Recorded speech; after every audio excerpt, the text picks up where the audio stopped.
Hello, viewers, and welcome to another episode of In the Hot Seat. With us today will be Councillor Courtney Edwards of the Independent City Division. So join me on another voyage of discovery to find out just who is Courtney Edwards. See you soon.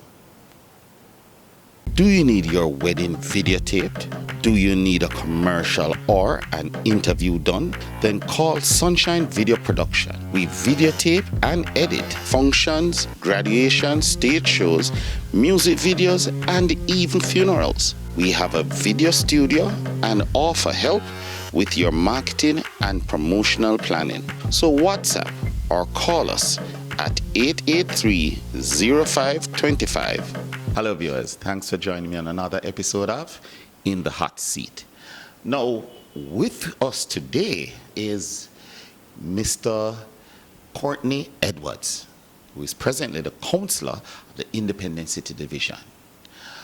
Mr. Edwards has been around as a part of the education fraternity and now is offering his services to the community as a councillor. And we are going to try to get to know Mr. Edwards better, seeing that he's also a part of the Portmore community. All right, so here we go. Mr. Edwards, I have a couple of simple questions here that I'm quite sure after you answer the questions, the viewers would have a better feel as to who Courtney Edwards is. All right. Now, one of my first questions I like to ask, the interviewees is there someone in your life that you have loved, who you still love, and who you feel enriches your being? All right, good evening, everyone. And of course, thanks for having me. Yes. And to our viewers, pleasant viewing. Yeah. All right, so that's a very loaded question. Okay. Because in fact, I have several persons All the I better. love, have loved, and still love.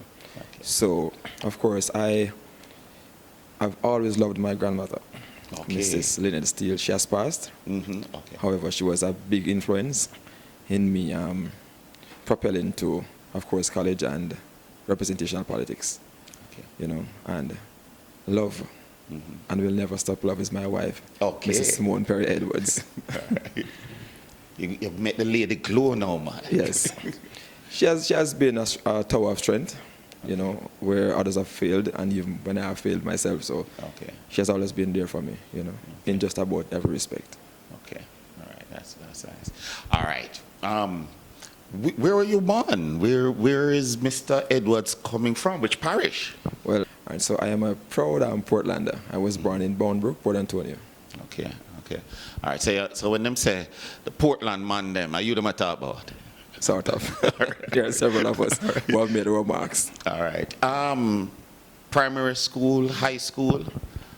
Well, primarily I grew up in Portland, so I would have gone to the Bournebrook Basic School. Okay. I went to Port Antonio Primary School. Then I went to Draper's Aldridge School. Okay. I went to Port Antonio Comprehensive High School. Okay. And of course I dangled between Titchfield High School in the afternoons. Okay. So- All right. Okay. Well, all right. Another thing we'd like to find out about you. When you would have gone through, what were your interests while in high school? Did you do any sports? Well, I was not so much inclined athletically, Okay. All right. but creatively, that's where I was. So I spent most of my time doing art. Okay. Of course, I'm a visual arts teacher. Okay. Okay. Yes, you are. All right. After school and so on, what would have been like the first job? You see, we want to get to know, before the politics, we want to get to know just who is Mr. Edwards before the politics. All right, so after school, of course, I was learning trade at an art center on Harper Street. There was this famous artist called Nigerian Harris. Okay. And that is where I actually nurtured my talent as an artist, and of course would have been working there as a junior artist, Okay. bringing in small much at the time. Okay. But my first real paying job was when I entered first year in college, and that summer of 1993, I had a summer Which college? job. Michael University. Let me rephrase. The Michael University. All right, all right. And I had a job at the time distributing pamphlets, for the company I totally forget. But I know we were doing a promotion for Invercall Hotel. So we were distributing those promotional pieces. Okay. With that segment where you mentioned art, I'm going to ask you to WhatsApp me a couple of your artwork, right? So I can show it right there, or give it to the editor to put it in the package. Because at the end of the day, you know that if people here say that you have a inclination with art, they're going to want to see. Because other than that, they just say it's talk. You understand? Yes, well, maybe you'd be surprised, because I am just a simple man, but my works speak generally volume. speaking, I know that we as a people are talented persons. It's just the opportunity sometime to show off our skills. Yes. Right? True. Right. So, all right. Now, you as it, well, one of the things that I found that happened with some politicians, not all, some politicians, is that there is sometimes something that has happened in their life. For example, while speaking to MP Miller, there was an event that happened in his life where that actually was a reflection point in his life, where he actually decided, because of an abuse that he had from a police officer, where he decided at that time that he had to go into politics to help right some of these types of wrongs. So I'm asking you now, was there such an event? Is there something that he can look back to? Because one... All right, so what prompted me to be in politics? As a teacher, I believe in service. Okay. And more so, I am community-oriented. I was always a strong member of the Independent City Citizens Association. All right. And I believe that our representatives... How long have you been in Portmore? Oh, from 1995. Okay, okay, all right. So, December okay. 1995. And being a member of the association, we were always starved for the presence of our representatives. Okay. I mean, we had issues that we couldn't move ahead with without their presence.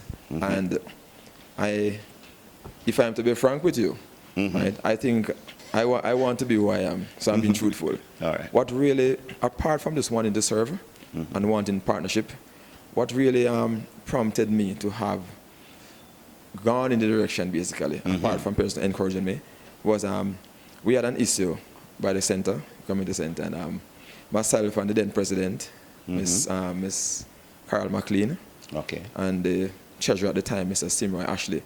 I think it was 3 or 4 of us went, and Mr. Talib went to see the Member of Parliament, Mr. Colin Fagan, and upon approaching him for some assistance, he turned and said to us, "Why should I help Independent City?"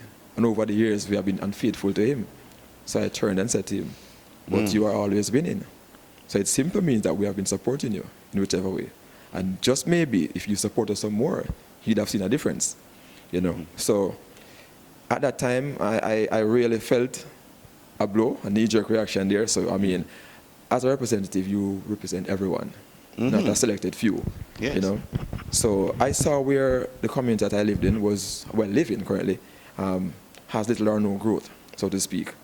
And there was no structured programs, then. So I said, you know what?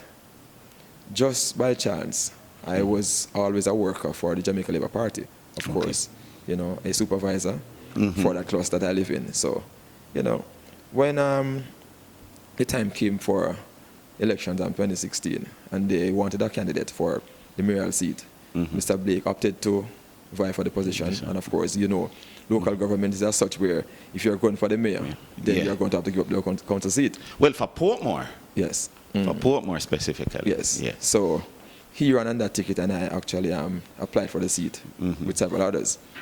So I was a successful candidate at the time. Okay. So, but overall, it was about service and partnership. Yeah. We were starving from those things, partnership and service. Okay. Well, at the end of the day, whatever inspires you to go there, once while there or while sitting in the seat, the community can recognize that here's the contribution that you have made, and it must be a positive contribution, right? And to be frank with you, I think persons are seeing that, because anyone who knows this counselor will tell you, I am neither representing PNP nor JLP only. I am representing everybody. You know. Right. So we're getting to know who Mr. Edwards is, but here one of the things I'm interested in finding out. With every leader, right, because you're a part of leadership, as you would obviously know, there are always persons out there, whether local or international, who inspire you, who you see as iconic, who you feel that here's a trailblazer that I can emulate. Even though on a local scale, I can still see these persons. So what I'm asking you is, internationally, could you name 2 alive and 2 deceased leaders that you see out there, that you consider, that you attempt to take at least a little lesson out of their book? I look at persons who have served, and one such person would be Nelson Mandela.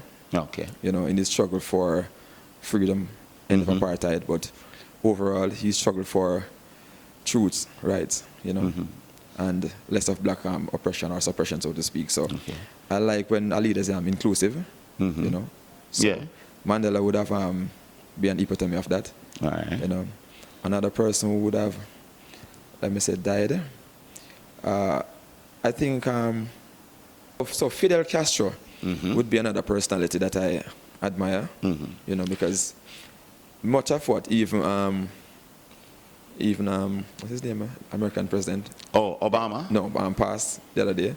You mean Bush, Trump? Trump. Much of what even Trump is preaching, America for Americans, is a similar thing. Yeah, you know, Castro in himself would have wanted self-reliance for Cubans, you know, for them to be educated, to be trained, and free of cost. And Castro believed in sheer levels of living, you know, whether you call it communist or whatever, but the concept, you know.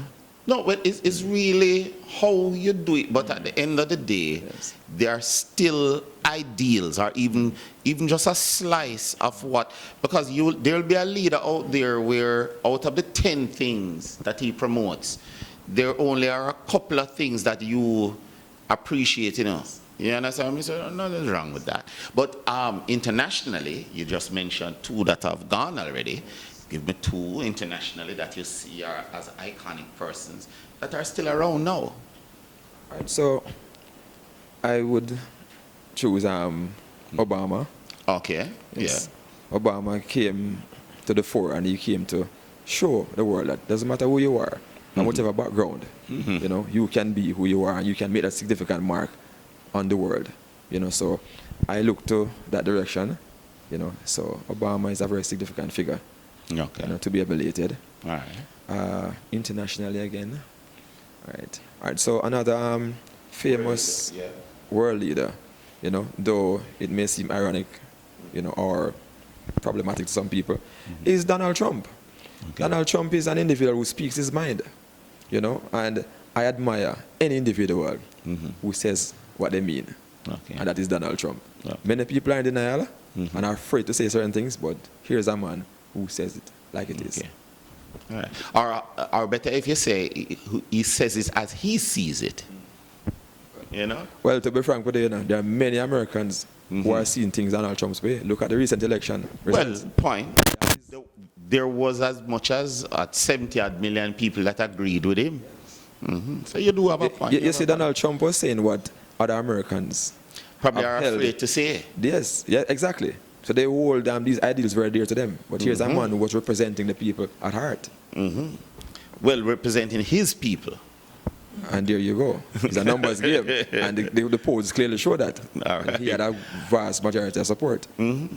Well, all right. So that would be for the international iconic leaders that you see out there who are paving a way, and they're if it's even only a slice of what they're about that you see and you admire. So what about local leaders who you see 2 dead, 2 have passed on, and 2 are still alive, who you see and you admire their style or something of their style. All right. So locally, I would say Edwards, Philip George Seaga. Okay. All right, Who has passed on? Yeah, who has passed on. Yeah, yeah. Edward Seaga was a transformational leader, Okay. and for that I admire. He was an action figure. Yes, yes. Let's talk. More of what you can see. Let's build out. So he was a visionary. Okay. All right, so. Any other who has passed on? And I will also say Michael Manley. Okay. Michael Manley was another leader who. Man, you get in trouble with some of your party people, And you have to remember now, I'm first a Jamaican. All right. Before any other thing. Well, if it's even just a slice of what the man is yes, about. And I am really proud of my party. And you see, I'm wearing this armband tonight. Okay. Point. I'm a very proud Labourite.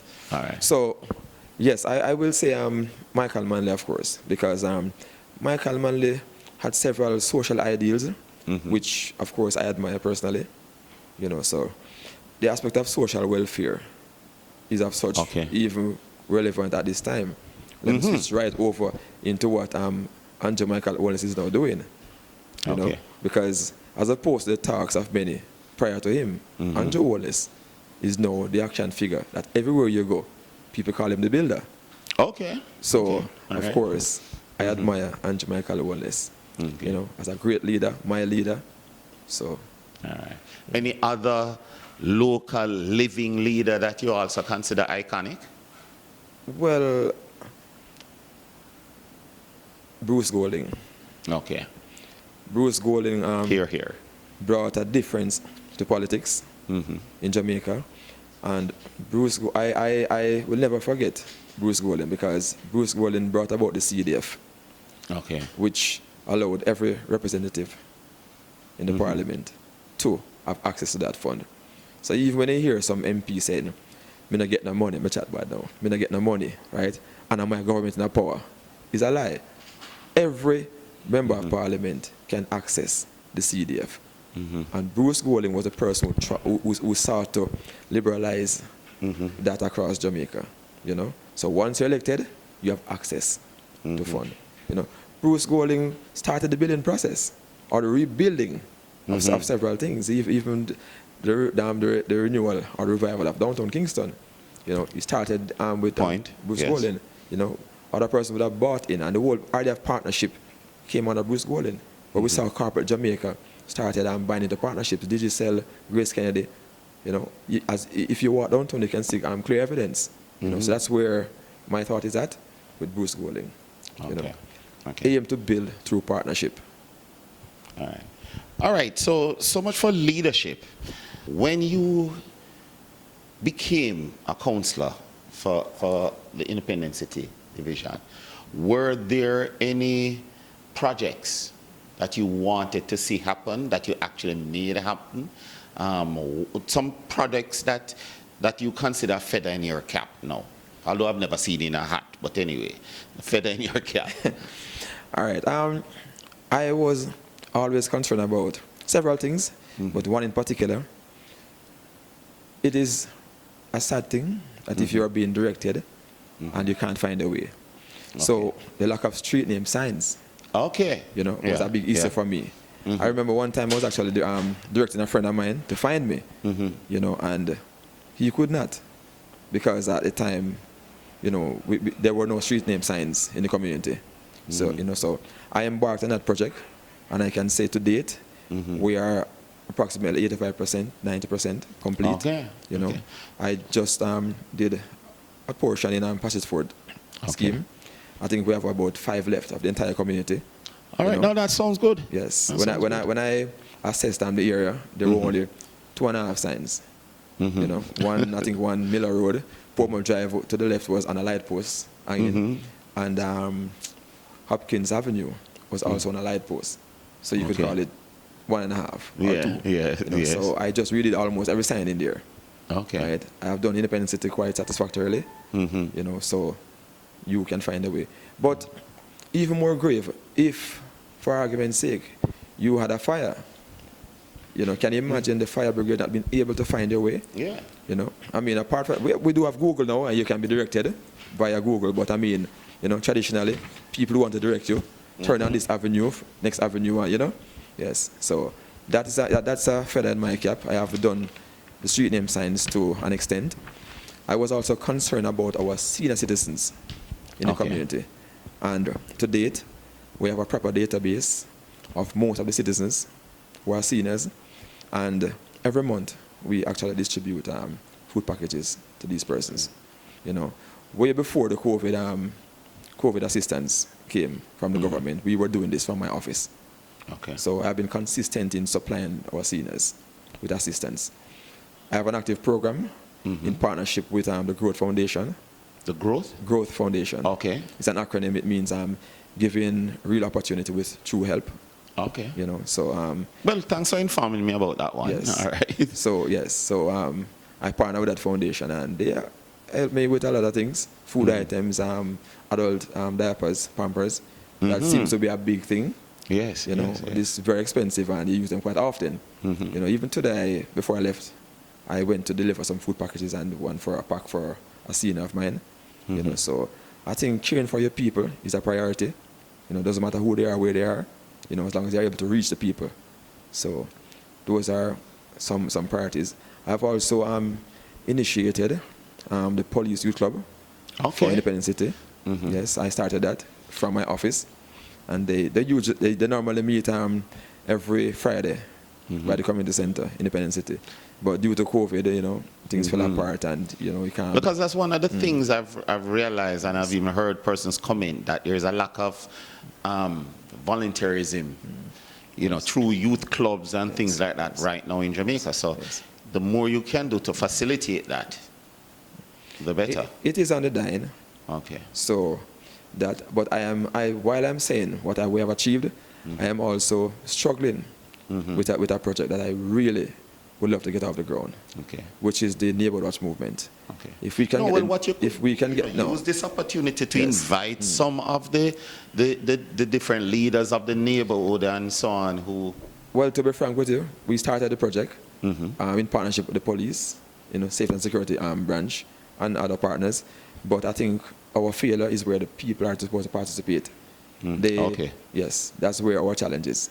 So I'm encouraging everyone, of course, from the various communities to participate. Which communities? Well, in my division, we have Passage Fort, a section of Passage Fort. We have Independent City. We have a section of Waterford and a part of Cumberland, Patterdale. Okay. You know, but we started the one in Independent City initially. You know, reached to the point where we were to have had a launch. You know, we had persons trained by NIA. So, but we need other persons to be street reps. Okay. That's the phase that we had reached. You know, but the police were on board all the way. You know, so again, I'm appealing to the residents just to participate in community meetings. You know, be a volunteer. The life you save may just be your own. Okay. All right. Well, all right. We're going to go for a break, and then we'll be right back. Do you need your wedding videotaped?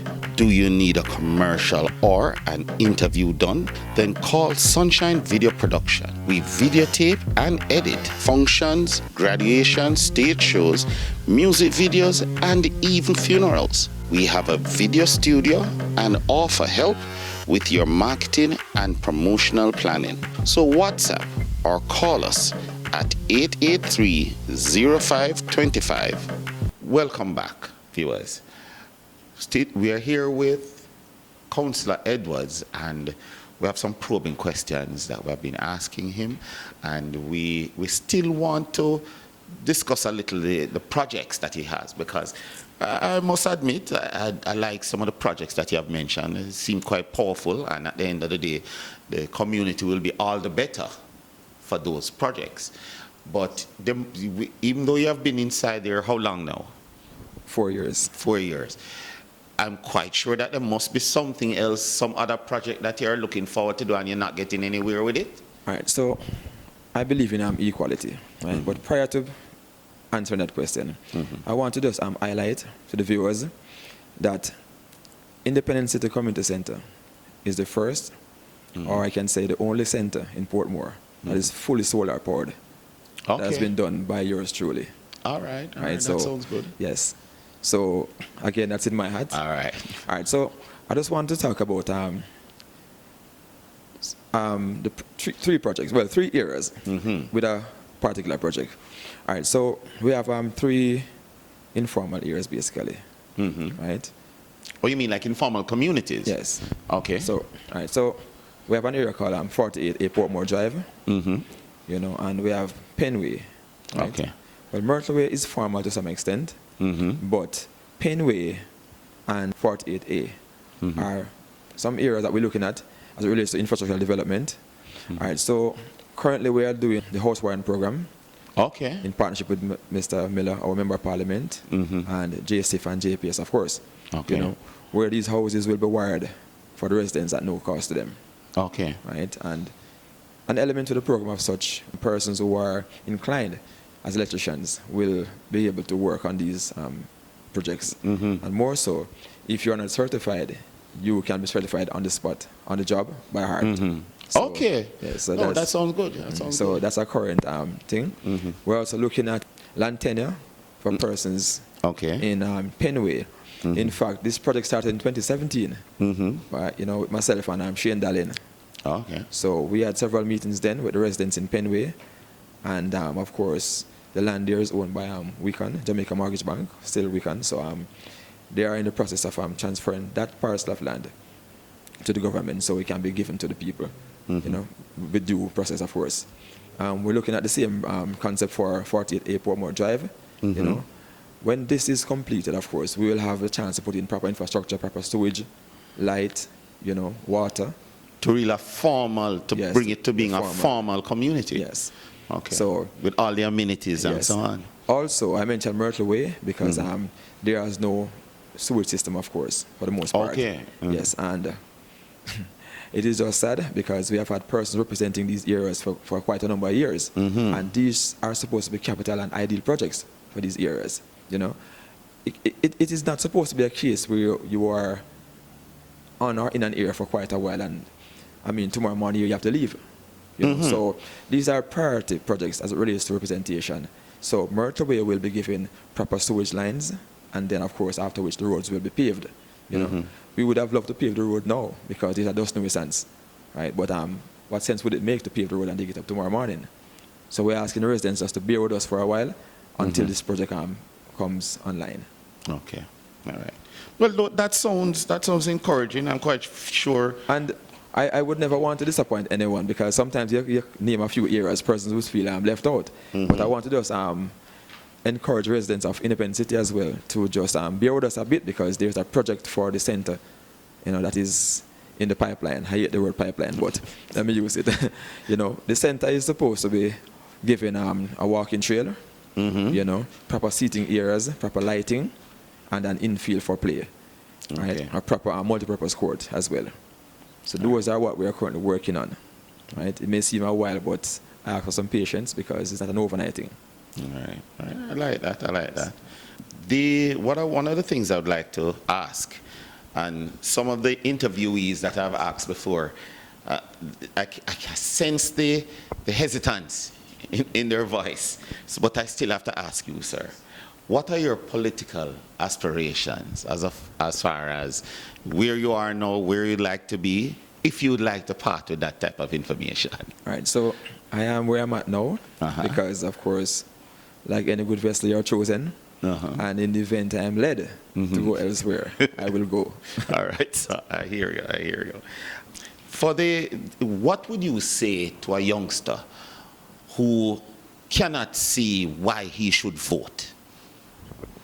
When you meet that youngster out there in the streets, and him said, I don't really see the purpose for voting, you know, so sorry, councillor, I'm not really into that. Well, I will just relate the matter in an answer I gave someone since week. All right, so I met a youngster, of course, and he was saying he doesn't need a national ID, you know. I said, but he'd prefer a passport. Him say yes, because every man want a cut. And he said, there goes our issue, right? Lack of patriotism to country, you know. So I even said to him, I mean, back then, voting, if you never had lands, if you weren't white, if you weren't a slave owner, so to speak, you could not vote. So basically, voting is sacred. Because in our Constitution, right, the right to vote or the right to exercise the franchise is the first right. The right to life is second in the Constitution. Okay. Right? So that's how sacred the thing is. So I encourage everyone, right, just to participate in the voting process. I mean, your voice, right, is your choice. But so basically, you're saying that the man that doesn't decide to stand up for something is really sitting down for everything. Basically. Okay. I'm a firm believer that the people should participate in the process. You know, in fact, civics has taught us that the people are the government. Yeah, but is civics Often- still being taught in schools now? It is. I mean, COVID would have put it on the lower end.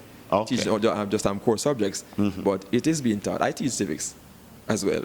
Okay. You know, so the people are the government. Oftentimes, I hear people say, "Boy, the government, the government." In fact, we are the government, so we are to take some of the blame as well. All right. Well, thanks for Councillor Edwards. I think our viewers would have had a better feel as to who Councillor Edwards is. It's not like everybody would have gotten an opportunity to speak to you directly, but the purpose for in the hot seat, although I wouldn't say that you're in a hot seat, but anyway, right? I feel after this little expose, they would have known that, because I never know that you're a Portland man, even though you're a Portmore man, yes. Right? So at the end of the day, I feel that our viewers have a better idea of who Mr. Edwards is, and you will be invited to present yourself here. We will be inviting you back to here, to field some of our questions again. And I'm very thankful for your visit here at In the Hot Seat. Right. Always a pleasure, my brother. You have to emancipate yourself from mental slavery, you know. All right, yes. Point taken. So. Yes, only us can free ourselves. All right. So viewers, until another time, this is Ian Bennett for In the Hot Seat. Portmore Talk. All right.